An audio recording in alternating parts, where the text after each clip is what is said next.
Well, hi guys, welcome back to my channel. So I want to show you something. Remember last week I fed them the lettuce? Well, I came down the other day to film for my other channel, and out of the corner of my eye I saw this thing growing out of my worm bin. So I guess the lettuce I put in here wasn't rotten after all, or it sprouted. So let me put my my sleeves up and we're gonna look at it. So before anything else, press that subscribe button, and I'll link my other worm channel down below, and I'll link my crafting channel. So if you know anyone that likes to crochet, knitting machines, doing all kinds of crafts, I'll link my channel down there. So I'm trying to work on my 4,000 watch hours. Hopefully I'll get there eventually. So the lettuce has grown and broke through the paper. This is like unbelievable. This shows you the power of castings, what it's capable of. The nutrients in here. So let's remove this. Oh, look, it sank over here. Well, that's weird. I haven't looked in here since I filmed with you guys last. So that's really strange. I wonder why there's a hole there.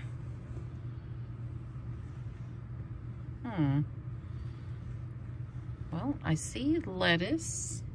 I see the worms. Well, we're just gonna have to dig in here and just see what's going on. Well, there they are. Munching away at the lettuce.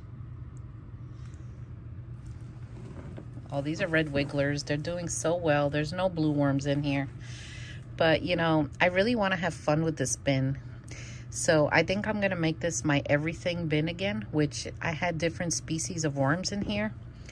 And then at the end of the season, like because I put African night crawlers in here, I sold them because I didn't want them dying. But I don't know, maybe I'll keep them this year. Maybe I'll give myself a challenge to like try to keep them alive. But anyway, let's dig around here and just see what is going on. So I see the worms. All right. You know, I've had all kinds of things sprout in my worm bin. Anytime I put an avocado seed in here, they always sprout. Always. So it looks like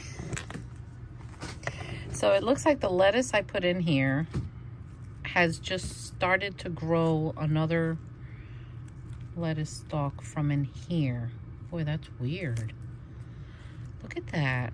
What the heck is going on? I had to pause and take a picture of that because that is strange. And okay, look, it came from down here from the main thing. Let me just break it off and see. Look at that. From the end of it, it sprouted up and made its way towards the light and broke through the newspaper. Oh my gosh. That's the power of worm castings right there. Wow. They seem to like it. They're all like down here. And I'm starting to see cocoons.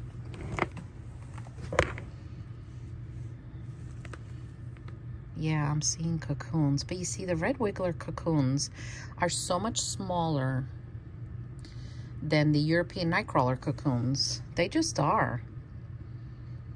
And sometimes I find them easily, and then sometimes I just don't. But I know they're there because I start seeing babies. This is another thing. European nightcrawlers like to hang out in huge quantities in corners. The red wigglers won't do that. At least mine won't. See, they're not a huge amounts in corners. Why Euros do that? Beyond me. But they definitely are taking care of this. But isn't that weird?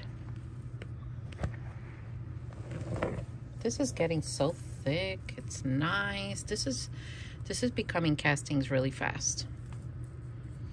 Pretty soon we should do the sideways migration on this. So let me set that up right now. So for those of you that are new, The sideways migration is just another way to harvest worms, and it's a way to encourage worms from this end to head that way to eat, and leave this part alone so that you can harvest. So what I'm doing is I'm taking the lettuce, right, and I'm putting it on this side. There's no more lettuce over here. And that will encourage the worms to come over here. And that way here, I could get the castings, and I can get cocoons if I want, or I could just leave them to hatch. But what I do is I cover it, right?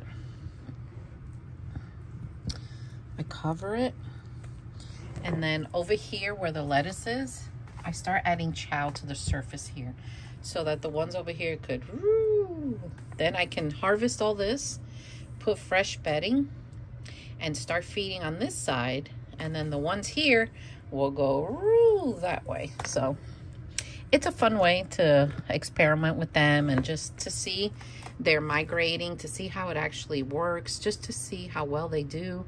Some worms make it faster to this side than others. I think it also depends on what you put on this side. If I were to put like a juicy watermelon or a juicy pumpkin, I guarantee you that they're all gonna run this way. They just like certain foods more. Someone asked me the other day that how come they eat more food than other things.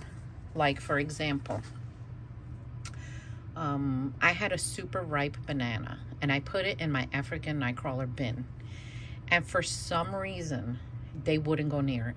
They just wouldn't, until it got like mush, like super mush. Then they decided to go near it. But let me tell you, that took like 3 weeks. And I'm like, I was baffled. Why aren't they eating it? Well, worms are a livestock. And my guess is they just didn't feel like it. And they weren't going to listen to mom. So that's what they did. So let's feed them some chow on this end. Let me see. I probably have to go get some. All right. I got some worm chow. I'm just going to sprinkle it here. We're just going to gently rake it over. And we're going to leave it. And I'm going to take their paper and I'm going to cover it. And I wonder if that lettuce will sprout again. I mean, you never know. So this is still damp. So I'm just going to cover it again. And then we're going to keep an eye on this. And we're going to see what's going to happen. You know, it's fun doing these little experiments. I just love them. I just love them. It's fun to see what they do, and it's fun to learn. So anyway, guys, press that subscribe button, and I'll see you next time. Take care.